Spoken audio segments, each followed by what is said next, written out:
मी म्हणलं 2019 मध्ये जनतेपुढे आम्ही भाजप शिवसेना युती म्हणून गेलो होतो. मतं त्या ह्याच्यावर घेतली आणि शिवसेनेने दगाबाजी केली, लबाडी केली म्हणून शिवसेनेला लबाडी लबाडी शब्द राष्ट्रवादीने, धोका हा, विश्वासघाताने, विश्वास आणि राष्ट्रवादीने लबाडी केली. हा? कोणी नक्की काय केलं ते नक्की डोक्यात हा. ठेवा. तर ते त्याचे त्यांना नको असं. शिक्षा घडवली तुम्ही.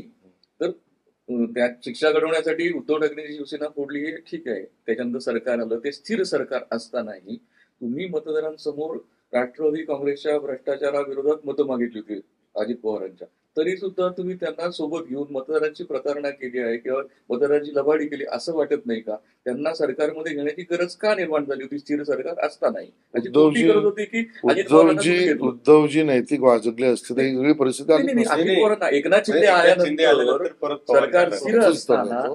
त्याचंच उत्तर देतो. उद्धवजी नैतिकतेने वागले असते 2019च्या निर्णयाप्रमाणे तर ही परिस्थिती झाली नसती. आणि म्हणून जर मतदारांसमोर हे चित्र गेलं असेल त्यालाही कारण उद्धवजीच आहेत. अजित पवारांच्या विरोधात भाजपनी मतं मागितली होती दिलं नव्हतं. आणि एकनाथ शिंदेना सोबत घेऊन सरकार स्थिर असताना उमाकांतजी, उद्धवजी नीट वागले असते 19 मध्ये आमचं त्यांचं सरकार आलं असतं तर ही परिस्थिती आली नसती.